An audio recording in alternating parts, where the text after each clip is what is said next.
So I've gone and dropped nearly £1,500 on the new Surface Duo for Business. I actually spent my own money on this. And in case you missed it, this is the Microsoft Surface device which launched in the UK in February. We've been using it for about a month and thought we'd just share some of our thoughts, our findings, how we got on with it. Now, at first glance, it doesn't run Windows, it's not really a phone, it's not really a tablet, and it's definitely not a laptop, but it does have this beautiful dual screen setup. And the big question is it any good and should you buy one? Well, let's find out. Alright, let's unbox the Microsoft Surface Duo and tell you a little bit about the specs. This is an Android 10 based device with dual 5.6 inch screens, and each one runs at 1800 by 1350 pixels, which provides a stunning on-screen experience. All four surfaces here are covered with Gorilla Glass, which is good and bad.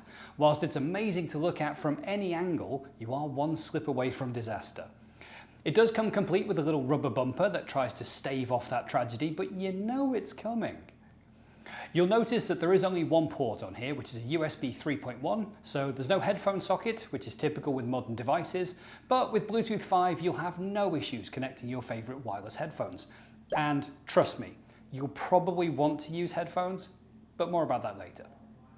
As well as Bluetooth, it does of course come with Wi-Fi 5 and 4G, powered by the Qualcomm Snapdragon 855 chip and up to 256 gig of storage. There's even a fingerprint reader on the side for biometric authentication. All of that weighing in at just 250 grams in this nice little package. Now, out of the box experience, well, on starting up for the first time, you're guided through a reasonably straightforward process, although we were surprised to see that you're asked to sign in with two social accounts. Firstly, you'll log in with a Google account because this is an Android device, and then you're prompted to log in with a Microsoft Live account. Now, I understand that we do need a Microsoft account, but I'm very surprised there was no option here for this to be a Microsoft 365 business account rather than a social account. This is a business device after all. Now, I know that I can still apply policies to protect my 365 data on this device, but it seems like a miss that I can't use 365 to sign in. Overall though, it's an easy setup process with some nice steps to import your data or contacts from other devices. You can use the device in handheld mode with two different applications running side by side, or if you drag an application through to the middle of the screen here, you can have a full dual screen experience. You can also use it in a single screen mode, flipped like this, or around like this. The device prompts you to double tap to switch screens. Although in our testing, this wasn't always a reliable experience. You can also use it in a laptop style mode, like this, where you can use the bottom screen as a full screen keyboard. This is fine for short-term use, but we found that working at this angle became uncomfortable over a long period of time. You can even use the device with the Surface Pen, which is a really nice touch. Now, whilst I think about it being uncomfortable, we should mention that holding the device in book mode and trying to type is quite awkward. So we would often find ourselves just flipping it into single screen mode and using the keyboard that way, which is much easier. Also, if you hold it in book mode for any period of time, you'll notice that the hinge really starts to dig into your hand, which is quite unpleasant. Another minor bugbear that we found was the delay in rotating the device around. The ability to quickly flip between these modes is nowhere near as smooth as we've seen with other devices. It's not a massive issue, but on such a premium product, we really hoped for better. As you might expect, this hybrid tablet/phone device comes complete with a perfectly adequate 11 megapixel camera. You won't win any awards for photography with this one, but you'll certainly be able to take a few snaps of anything that you need. Although it does only have one camera on the front, you can turn it around like this, and the camera app automatically switches the screen to the other side, which is quite cool. Let's take a moment to talk about the audio capabilities, because this is a premium multi-purpose device, and so I'm expecting great audio for my calls, Teams meetings, and say a bit of YouTube.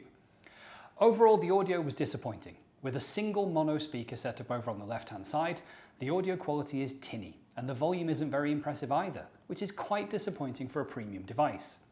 The built-in microphones are adequate. Although it boasts noise suppression and echo cancellation, in our testing with Microsoft Teams calls, we actually found that it ended up amplifying background noises. Noises from my office aircon were found very loud for people at the other end of the call, which made for a poor meeting experience. When it comes to applications, you've got the full access to the Google Play Store, so you'll find all the usual stuff that you would expect on Android devices. We focused our testing on using the Microsoft Office suite, which certainly provided to be a really good experience. We did notice that Office, and in particular OneNote, had attached itself to that Microsoft Live account that we used during the sign-up process, and so we had to manually add our work account back in, but after that it was pretty straightforward. So the big question is, should you buy one of these? Well, no. And let me explain my thoughts.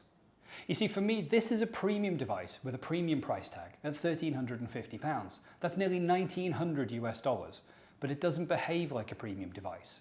Those minor issues with the rotation delay, the discomfort of holding it, the tinny speakers, and the software glitches in swapping the screens, they all start to add up. Now, let's not forget that this is a first generation device, so they're bound to get some things wrong and improve on those in the next version. Well, in fact, the Surface Duo 2 is already expected to launch in the second half of this year, and it boasts overall specs, being improved, 5G support, and a better software experience. Now, lastly, this is a hybrid phone/tablet type device, and I guess I kind of wonder, who is it designed for? You see, a busy executive who just wants a premium device, they won't have the patience to put up with those minor issues. A tech enthusiast might put up with the niggles, but still wants a device that fits in your pocket and is easy to carry around, and that's just not this. You see, when I consider the competition in this space, two devices might still be better than one. For the same money, you can get yourself a Surface Go with LTE support and an iPhone. Or if you're in the Android ecosystem, you could go ahead and grab a Google Pixel 4a and a Samsung Galaxy Tab. Either way, you are saving money against the Surface Duo price point. You see, the sad part for me is that I was really excited to try out the new Surface Duo, but the reality is that it spent a lot of time sat around on my desk. Because it was just easier to use other devices. Maybe this will be a different story when we get to the Surface Duo 2. I suppose the big question I have to ask myself is, would I rather have the Surface Duo, or would I rather have £1,500? I think it's an easy choice. I'm going to take the money.